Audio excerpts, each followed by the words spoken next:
पिता और पुत्र और पवित्र आत्मा के नाम पर।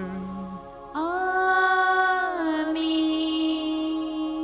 हमारे प्रभु यीशु क्रिस्त की कृपा, ईश्वर का प्रेम तथा पवित्र आत्मा का साहचर्य आप सबको प्राप्त हो। और आपको भी। क्रिस्त में मेरे प्रिय भाइयों बहनों एवं बच्चों, आज सामान्य काल के 17वां रविवार में हम प्रवेश कर रहे हैं। आज के पाठों द्वारा माता कलीसिया हमें निमंत्रण देती हैं कि हम शांति में रहें, एकता में रहें। आज के दूसरे पाठ में संत पौलुस एफिसियों के कलीसिया को लिखते हैं कि वे एक दूसरे के साथ प्यार का आचरण करें, शांति का आचरण करें, एकजुट रहकर ये नमूना दें कि वह एक ही विश्वास पर वो बंधे हैं। उनके पास कहीं विश्वास नहीं है, उनका एक ही विश्वास है, उनका एक ही ईश्वर है। इसलिए आपस में जो फूट है, जो झगड़ा है, उसे दूर करना है। शायद हम भी अपने आप में कभी कभार फूट रखते हैं। हम जब अपने आप से खुश नहीं होते हैं, उदासीनता रखते हैं, तो वो अपने आप के साथ एक फूट होता है। दूसरा है एक दूसरे के साथ जो फूट।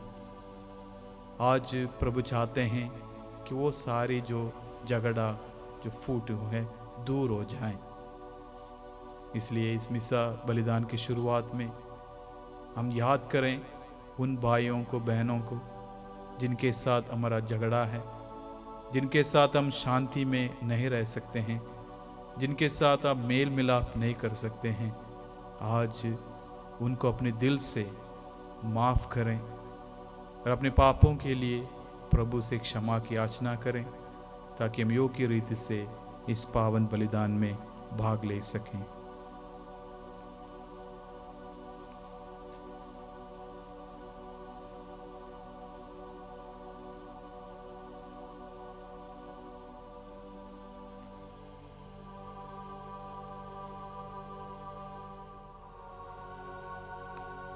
हम सब मिलकर बोलें, हे भाइयों तथा बहनों, मैं सर्वशक्तिमान ईश्वर और आप लोगों के सामने स्वीकार करती हूँ कि मैंने मन, वचन, कर्म से और अपना कर्तव्य पूरा ना करने से बार बार पाप किया है।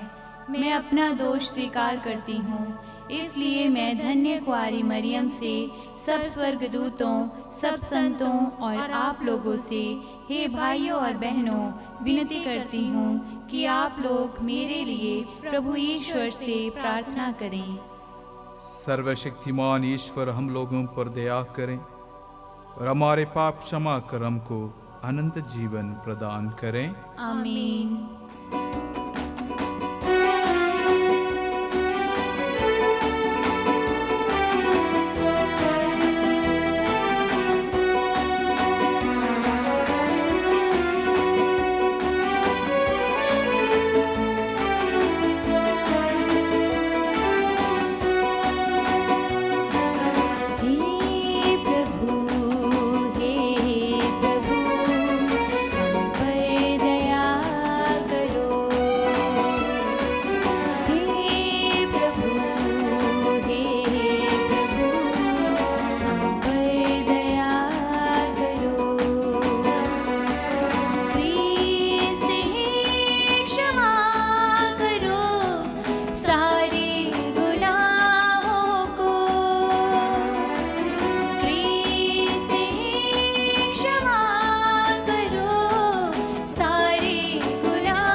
प्रार्थना करें।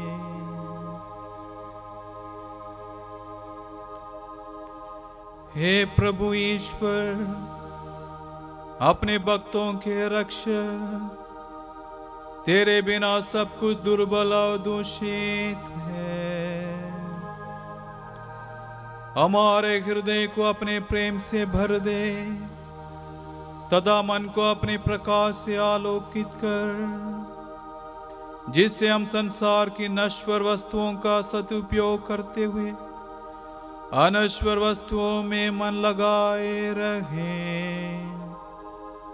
ये कृपा कर हमारे प्रभु तेरे पुत्र यीशु ख्रिस्त के द्वारा, जो ईश्वर होकर तेरे तथा पवित्र आत्मा के साथ युगान युग जीते और राज्य करते हैं। आमीन। पाठ पहला। राजाओं का दूसरा ग्रंथ, अध्याय 4, पद संख्या 42 से 44। एक मनुष्य बालशालीशा से आया और उसने ईश्वर भक्त को प्रथम फल के रूप में जौ की 20 रोटियां और नए अनाज का बोरा दिया। तब एलियुस ने कहा, लोगों को खाने के लिए दे दो। किंतु उसके नौकर ने कहा, मैं इतने को ही 100 लोगों में कैसे बांट सकता हूँ? उसने उत्तर दिया, लोगों को खाने के लिए दो, क्योंकि प्रभु ने ये कहा है, वे खाएंगे और उसमें से कुछ रह भी जाएगा। उसने लोगों को खिलाया, उन्होंने खा लिया और जैसा कि प्रभु ने कहा था, उसमें से कुछ रह भी गया। प्रभु की वाणी। ईश्वर को धन्यवाद।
दूसरा पाठ एफिसियों के नाम संत पौलुस का पत्र, अध्याय 4 पद संख्या 1 से 6। ईश्वर ने आप लोगों को बुलाया है, आप अपने इस बुलावे के अनुसार आचरण करें। ये आप लोगों से मेरा अनुरोध है जो प्रभु के कारण कैदी हूँ। आप पूर्ण रूप से विनम्र, सौम्य तथा सहनशील बन जाएं। प्रेम से एक दूसरे को सहन करें और शांति के सूत्र में बंधकर उस एकता को जिसे पवित्र आत्मा प्रदान करता है बनाए रखने की चेष्टा करते रहें। एक ही शरीर है, एक ही आत्मा और एक ही आशा जिसके लिए आप लोग बुलाए गए हैं। एक ही प्रभु है, एक ही विश्वास और एक ही बपतिस्मा। एक ही ईश्वर सबों का पिता जो सबके ऊपर है, सबके साथ और सब में व्याप्त। प्रभु की वाणी। ईश्वर को धन्यवाद।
प्रभु आप लोगों के साथ हो और आपकी आत्मा के साथ भी। संत योहन के अनुसार पवित्र सुसमाचार। प्रभु की जय।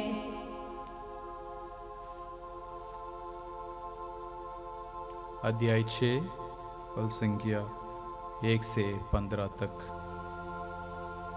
इसके बाद ईसा गलीलिया अर्थात तिबेरियस के समुद्र के उस पार गया।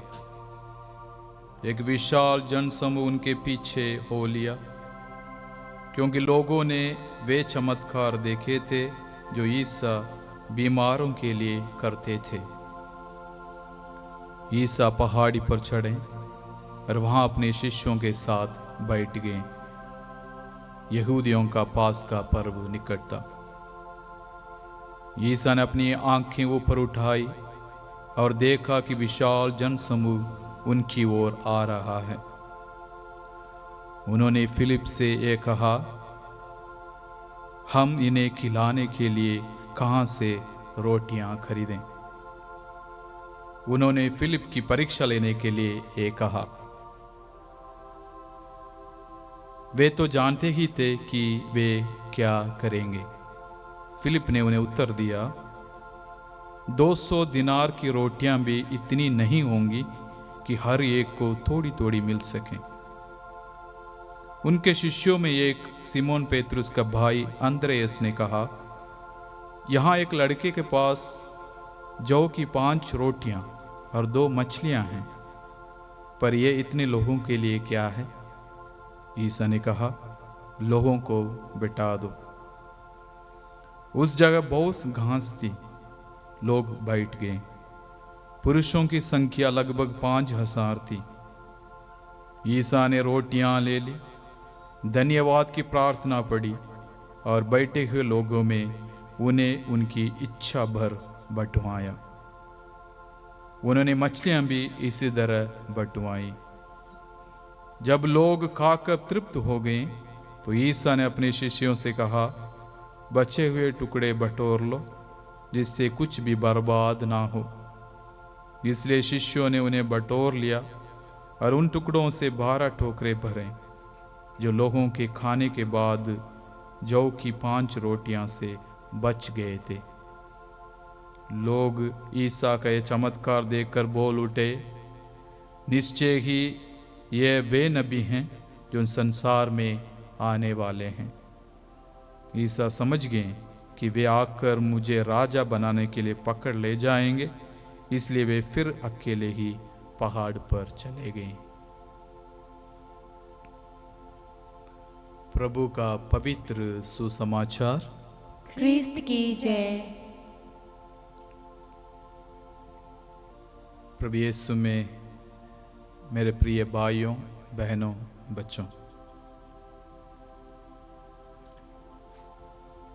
जब हम आज के सुसमाचार पर मनन करते हैं, ध्यान करते हैं, तो प्रभु हमें कुछ खास बातें बताते हैं। आज के इस सुसमाचार के अध्याय 6 पल संज्ञा 104 जब हम ध्यान से पढ़ेंगे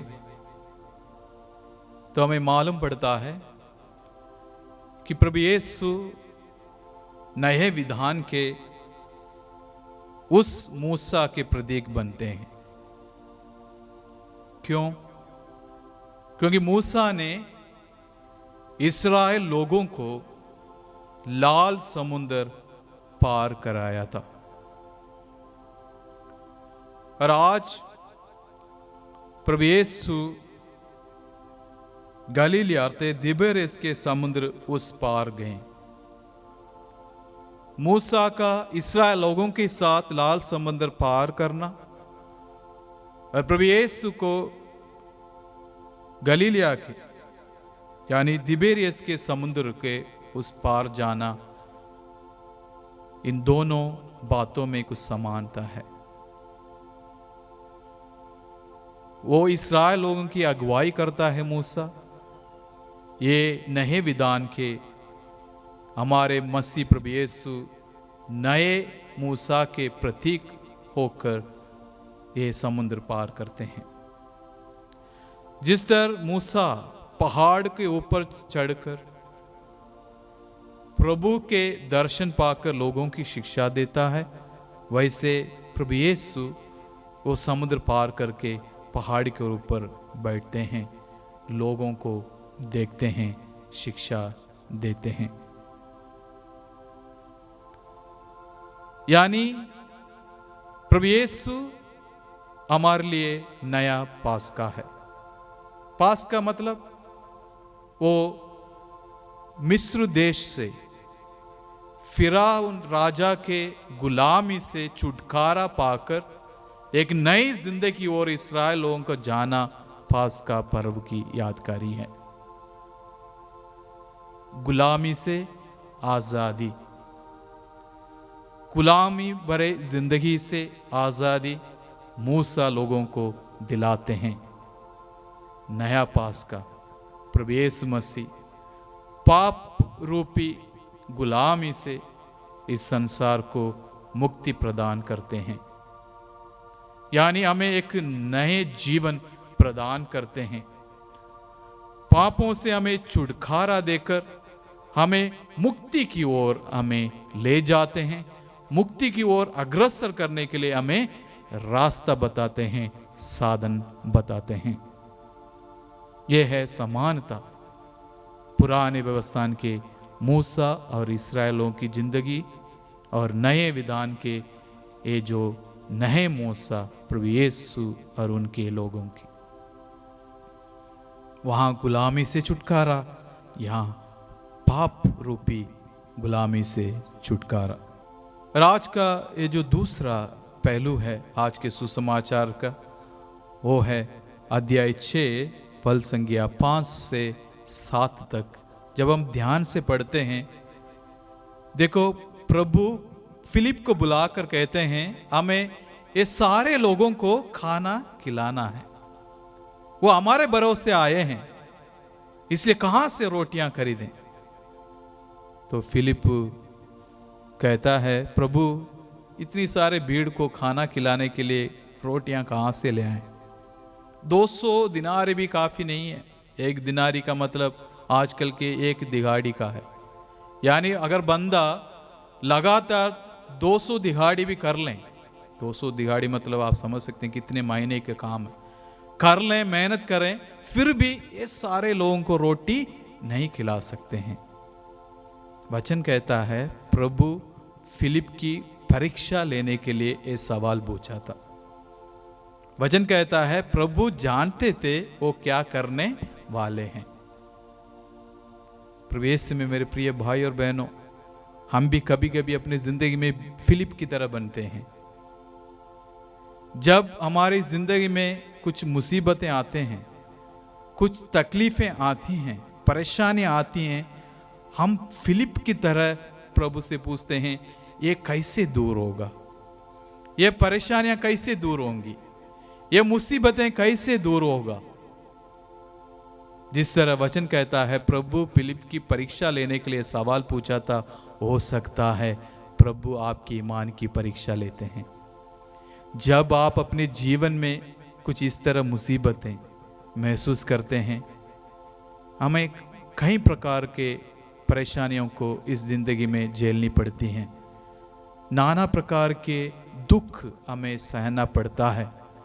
इन दुख की घड़ियों में, इस परेशानी के वक्त में जब आप प्रभु के पास आकर ये बोलेंगे प्रभु ये मेरी जिंदगी से कैसे दूर होगा, ये दुख मेरे जिंदगी से कैसे दूर होगा, ये परेशानी मेरे जिंदगी से कैसे दूर हो जाएगी, शायद आप प्रभु के बल पर शक करते हैं।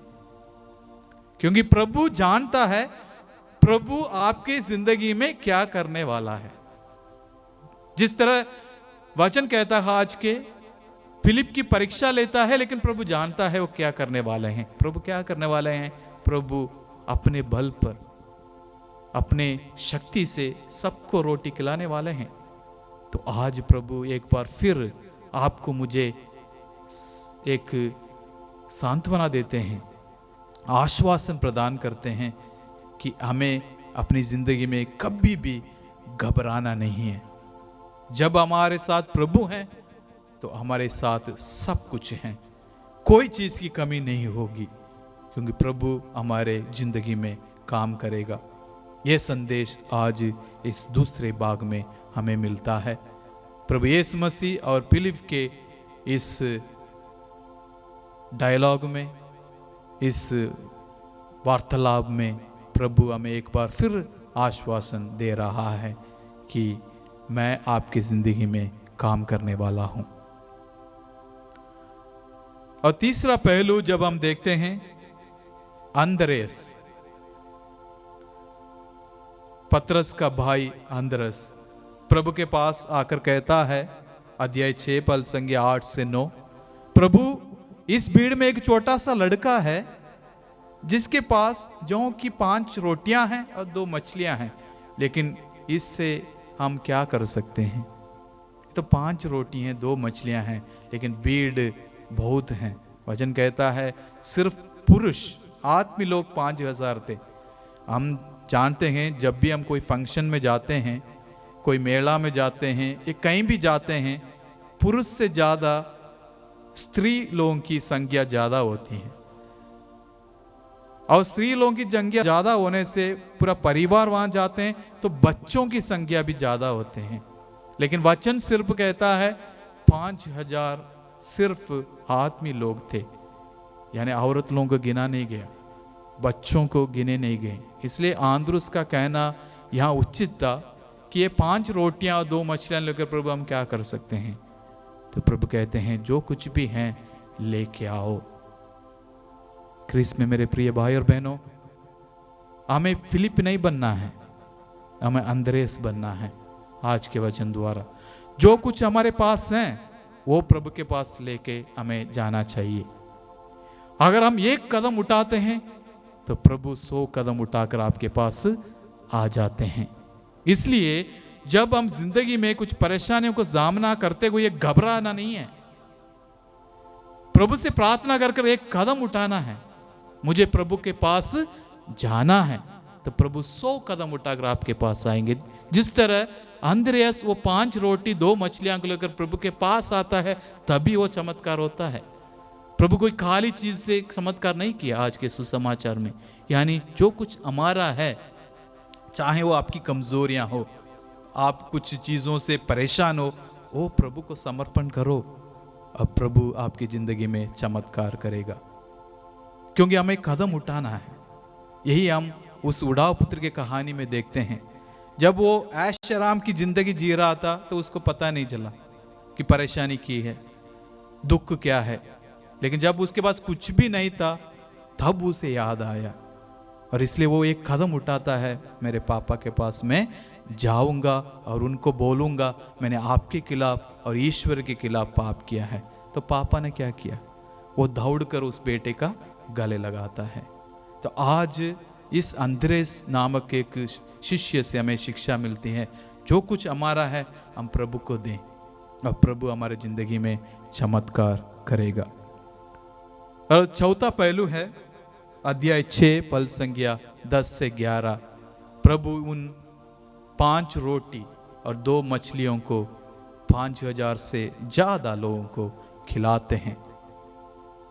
धन्यवाद की प्रार्थना पढ़ने के बाद प्रभु सबको खिलाते हैं, रज के खिलाते हैं।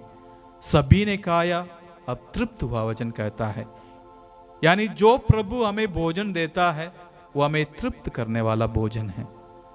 संत योहन के सुसमाचार में हम कहीं भी यूकरिस्ती की स्थापना की जिक्र नहीं पाते हैं।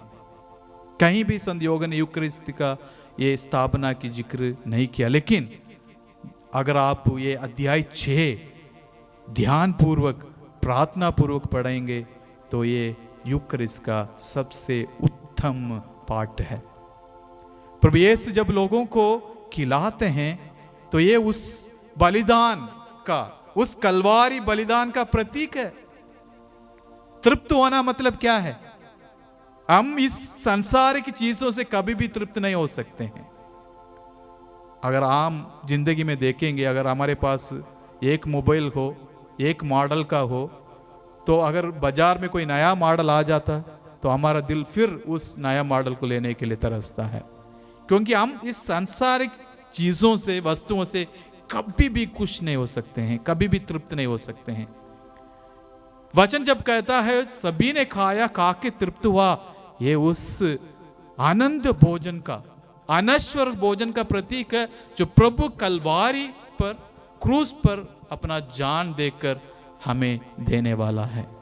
इसलिए प्रभु कहता है आगे जब आप पढ़ेंगे वचन, जो मेरा शरीर खाता है, जो मेरा लहू पीता है, वो मरने के बाद भी जीवित रहेगा। इसलिए ये अंध में लोग समझ गए हैं कि प्रभु यीशु चमत्कार करने वाला है। इसलिए प्रभु ये जानते हुए ये लोग अभी आ जाएंगे, मुझे पकड़ेंगे और मुझे राजा बना देंगे। इसलिए प्रभु इनमें से निकलकर दूर चला जाता है। इसलिए जब आगे आप वचन पढ़ेंगे अध्याय 6, लोग प्रभु को ढूंढते हैं। अब जब प्रभु को पाते हैं, लोग प्रभु से एक सवाल पूछते हैं, प्रभु आप कहाँ गए थे, हम आपको ढूंढ रहे थे। तो प्रभु उनसे विपरीत एक सवाल पूछता है, आप मुझे क्यों ढूंढ रहे थे? कि मैंने तुम लोगों को खाना खिलाया इसलिए ढूंढ रहे थे? नश्वर भोजन की खोज में मत लगे रहो, अनश्वर भोजन की खोज में लगे रहो। मसीह में मेरे प्रिय बहनों, ये यूक्रिस्ट का सबसे सर्वोत्तम पाठ है। हमें यूक्रिस्ट को अपने जीवन में क्या स्थान देना चाहिए, क्योंकि कैथोलिक कलीसिया में यूक्रिस्ट के बिना कोई भी चमत्कार नहीं हो सकता है। क्योंकि जो प्रभु हमसे वादा किया था हमारे साथ रहने का, वो ये यूक्रिस्ट ही है। मैं तुम्हारे साथ संसार के अंत तक रहूंगा। कैसे? यूक्रिस्ट के माध्यम से वो वास्तव रूप में हमारे साथ उपस्थित रहते हैं। इसलिए हमें अपनी जिंदगी में प्रभु यीशु मसीह की ये जो वास्तविक उपस्थिति है ना, उसकी खोज करना है। हम अपनी जिंदगी में बहुत भाग दौड़ करते हैं, धन कमाने के लिए, दौलत कमाने के लिए, घर बनाने के लिए, बच्चों को जिंदगी में आगे बढ़ाने के लिए। वो सब ठीक है, हमें पारिवारिक जीवन में करना चाहिए, लेकिन सबसे उत्तम स्थान हमें प्रभु को देना है, यूकरिस्ती को देना है। अगर हम कैथोलिक विश्वासी हैं तो हमें कोशिश करना है कि हम इस यूकरिस्ट को अपने जीवन में प्राथमिकता दें, इस यूकरिस्ट के भेद को समझें, जहां प्रभु खुद हमारे दिल में आते हैं। यह कोई आम बात नहीं है। इसलिए आज का सुसमाचार हमें बुलाता है, हम प्रभु यीशु मसीह को पहचाने यूकरिस्त में और योग्य रीति से उन्हें ग्रहण करें। हम उस लोगों की तरह ना बने कि प्रभु को उसी वजह से हम ढूंढें, चर्च में उस वजह से ना जाएं, प्रभु हमें ये दे दो, हमें वो वरदान दे दो, हमें वो घर दे दो, हमें गाड़ी दे दो। नहीं, सबसे पहला आप प्रभु से ये प्रार्थना करा, प्रभु आप हमारे दिल में आओ। जब प्रभु आपके दिल में हैं, बाकी चीज़ें आपको मिल जाएंगी। इसलिए जब आप संत मत्ती के सुसमाचार में पढ़ेंगे अध्याय 6 पद संख्या 33 में, पहले स्वर्ग राज्य की खोज करो, धार्मिकता की खोज करो, बाकी सारी चीज़ें तुम्हें यूं ही मिल जाएंगी। और प्रभु ही हमारा धार्मिकता है, प्रभु ही हमारा स्वर्गीय वस्तु है, और उनकी खोज हम इस यूकरिस्त में करते हैं, पाते हैं, वो हमारे दिल में प्रवेश करते हैं। तो आइए आज के इस सुसमाचार के द्वारा एक बार फिर प्रभु हमें चेष्टा करते हैं कि हम उनको प्यार करें, उस यूकरिस्त को अपने जीवन में महत्व दें, अपने जीवन में प्राथमिकता दें और श्रद्धा, भक्ति, आदर, सम्मान के साथ प्रभु को यूकरिस्त में ग्रहण करें। तो इसलिए आओ इस यूकरिस्त बलिदान में हम प्रार्थना करेंगे कि प्रभु हमें अपनी आशीष दें, बरकत दें, ताकि हम प्रभु को इस यूकरिस्त में हर वक्त पहचान सकें और योग्य रीति से उन्हें ग्रहण कर सकें। मैं स्वर्ग और पृथ्वी के सृष्टिकर्ता सर्वशक्तिमान पिता ईश्वर पर विश्वास करता हूँ और उसके इकलौते पुत्र हमारे प्रभु यीशु ख्रीस्त में मैं विश्वास करती हूँ, जो पवित्र आत्मा के द्वारा गर्भ में आए और कुंवारी मरियम से जन्मे। उन्होंने पोंतुस पिलातुस के शासनकाल में दुख भोगा, वे क्रूस पर चढ़ाए गए, मर गए, दफनाए गए और अधोलोक में उतरे। वे तीसरे दिन मृतकों में से जी उठे, स्वर्ग गए, सर्वशक्तिमान पिता ईश्वर के दाहिने विराजमान हैं और वहां से जीवितों और मृतकों को न्याय करने आएंगे। मैं पवित्र आत्मा, पवित्र कैथोलिक कलीसिया, धर्मों की सहभागिता, पापों की क्षमा, शरीर के पुनरुत्थान और अनंत जीवन में विश्वास करता हूँ। आमीन।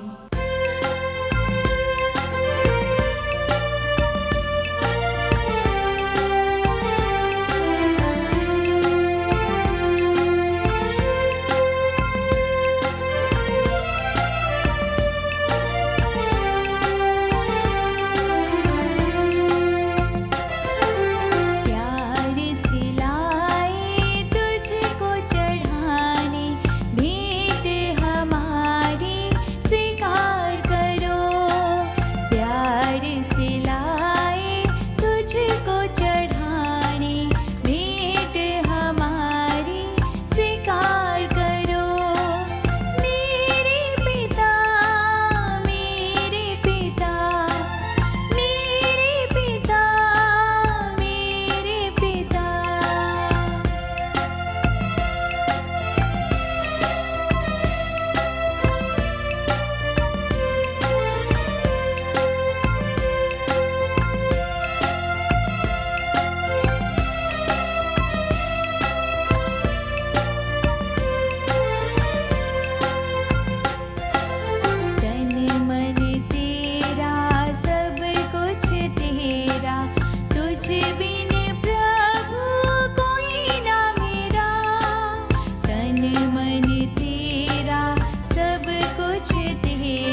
भाइयों बहनों, प्रार्थना कीजिए कि सर्वशक्तिमान पिता ईश्वर मेरा और आप लोगों का बलिदान ग्रहण करें।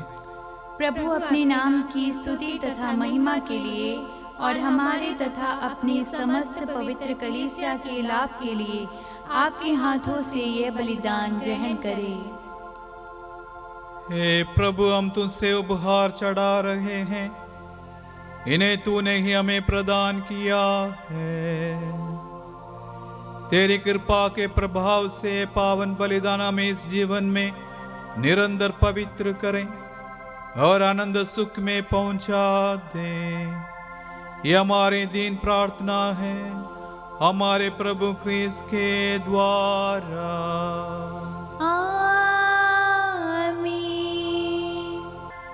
प्रभु आप लोगों के साथ हो और आपकी आत्मा के साथ भी। प्रभु में मन लगाइए। हम प्रभु में मन लगाए हुए हैं। हम अपने प्रभु परमेश्वर को धन्यवाद दें। ये उचित और आवश्यक है। हे पूज्य पिता, ये परम उचित है, हमारा कर्तव्य तथा कल्याण है कि हम सदा सर्वत्र तुझे धन्यवाद दें। ये तेरी अपार महिमा की विशेषता है कि तू ईश्वर होकर भी मनुष्यों की सहायता करता है। तूने हमारे मरणशील सौभाग्य को ही मुक्ति का साधन बनाया है और जिस पाप के कारण मनुष्यों का विनाश हुआ था, उससे तूने उसका उद्धार किया है। इन्हीं प्रभु यीशु के द्वारा दूतगण तेरे आधिपत्य की आराधना करते और तेरे सम्मुख युगानुयुग उल्लसित रहते हैं। इन्हीं स्वर्गदूतों के स्वर में अपना स्वर मिलाकर हम तेरी स्तुति करते हुए निरंतर गाते हैं।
हे परमपिता,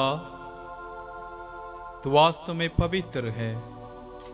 यह उचित है कि तेरी समस्त सृष्टि तेरा गुणगान करें, क्योंकि अपने पुत्र हमारे प्रभु यीशु ख्रीस्त के द्वारा और पवित्र आत्मा की शक्ति से तो सभी प्राणियों को जीवन तथा पवित्रता प्रदान करता है। तो सब युगों में अपनी प्रजा एकत्र करता है कि 10 दिशाओं में दिन रात तुझे निर्मल बलि चढ़ता रहें।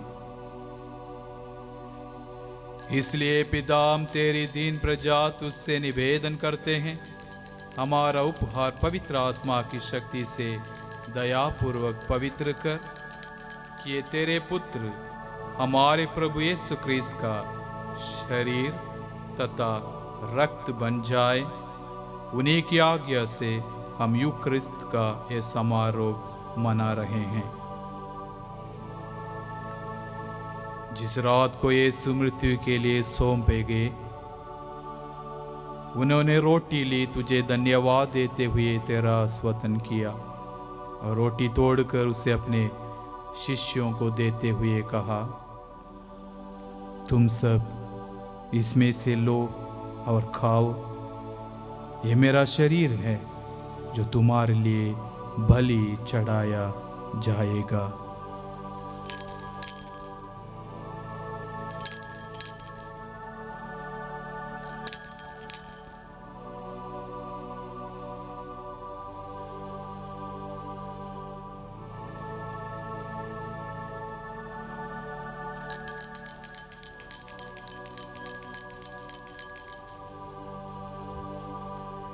इसी भांति भोजन के बाद उन्होंने कटोरा लिया, तुझे धन्यवाद देते हुए तेरा स्तुति किया और उसे अपने शिष्यों को देते हुए कहा,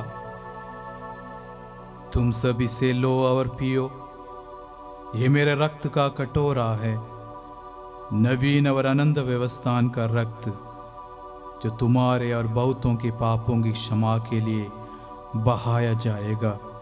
तुम मेरी स्मृति में ये किया करो।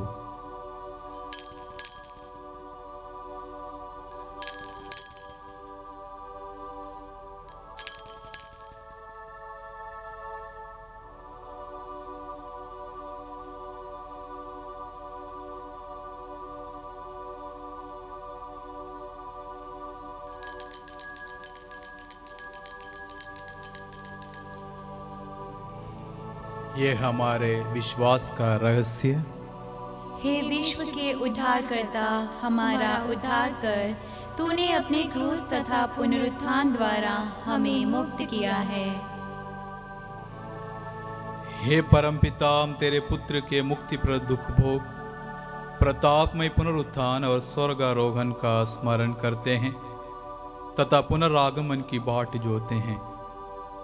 हम तुझे धन्यवाद देते हुए जीवंत और पावन बलि चढ़ाते हैं। हे पतित पावन, अपनी कलीसिया के इस चढ़ावे पर दया दृष्टि डाल और ये बलि स्वीकार कर, जिसके अर्पण से प्रसन्न होकर तूने हमें अपना बना लिया है। तेरे पुत्र के शरीर तथा रक्त से हमारा परिपोषण होता है। ऐसा वर दे कि उनके पवित्र आत्मा से परिपूर्ण होकर हम ख्रीस्त में एक शरीर तथा एक मन हो जाएं। वही पवित्र आत्मा हमको नित्य उपहार स्वरूप तुझे छड़ाए।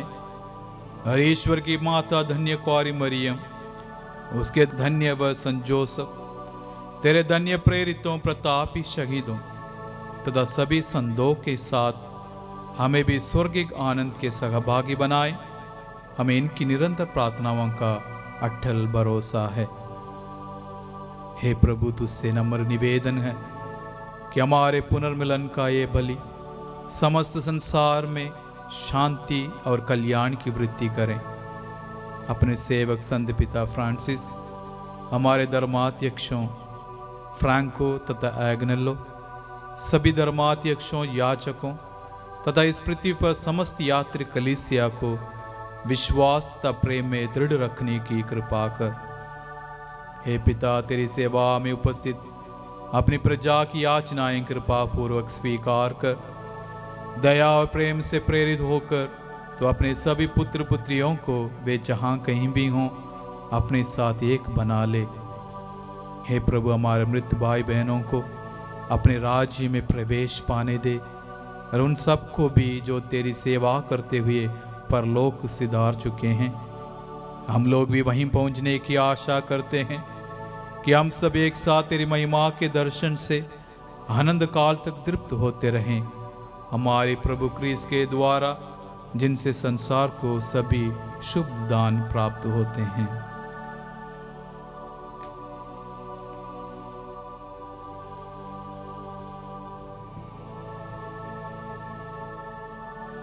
इन्हीं प्रभु क्रिस्त के द्वारा, इन्हीं के साथ और इन्हीं में, हे सर्वशक्तिमान पिता परमेश्वर, पवित्र आत्मा के साथ तुझे समादर तथा महिमा युगानुयुग मिलती रहती है।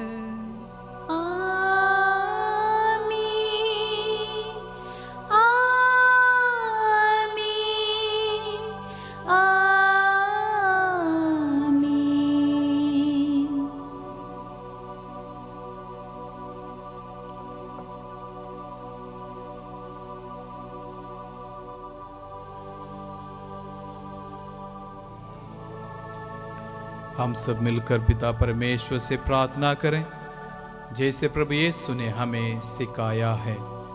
हे हमारे पिता जो स्वर्ग में है, तेरा नाम पवित्र किया जाए, तेरा राज्य आए, तेरी इच्छा जैसे स्वर्ग में है वैसे पृथ्वी पर भी पूरी हो। हमारा प्रतिदिन का आहार आज हमें दे और हमारे अपराध हमें क्षमा कर, जैसे हम भी अपने अपराधियों को क्षमा करते हैं, और हमें परीक्षा में न डाल परंतु बुराई से बचा। हे प्रभु, हम तुझसे प्रार्थना करते हैं, सभी बुराइयों से हमें बचा और इस जीवन में हमें कृपा पूर्वक शांति प्रदान कर। हम तेरी दया से सदा पाप से दूर और हर विपत्ति से सुरक्षित रहें और उस दिन की प्रतीक्षा करते रहें जब हमारे मुक्तिदाता यीशु क्रिस्त फिर प्रकट होकर हमारी मंगलमय आशा पूरी करेंगे। क्योंकि तेरा राज्य, तेरा सामर्थ और तेरी महिमा अनंत काल तक बनी रहती है। हे प्रभु यीशु क्रिस्त, तूने अपने प्रेरितों से कहा है, मैं तुम्हारे लिए शांति छोड़ जाता हूँ, अपनी शांति तुम्हें प्रदान करता हूँ। तो हमारे पापों पर नहीं, अपने कलीसिया के विश्वास पर दया दृष्टि डाल और उसे शांति तथा एकता प्रदान कर युगान युग जीता और राज्य करता है। आमीन।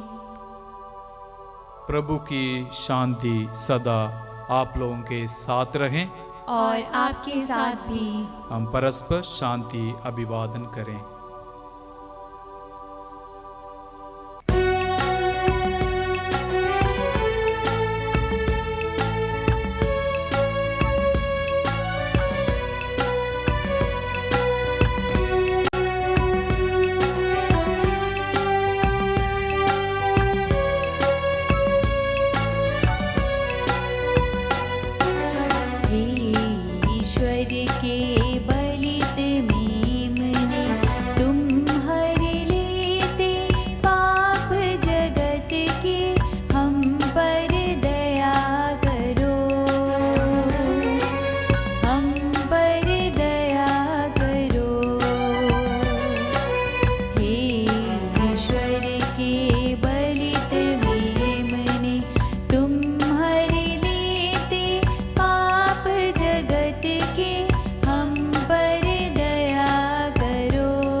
देखिए ईश्वर का मेमना जो संसार के पाप हर लेता है।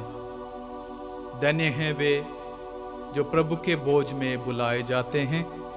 हे प्रभु, मैं इस योग्य नहीं हूँ कि तू मेरे यहाँ आए। तू एक ही शब्द कह दे और मेरी आत्मा चंगी हो जाएगी।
हम प्रार्थना करें।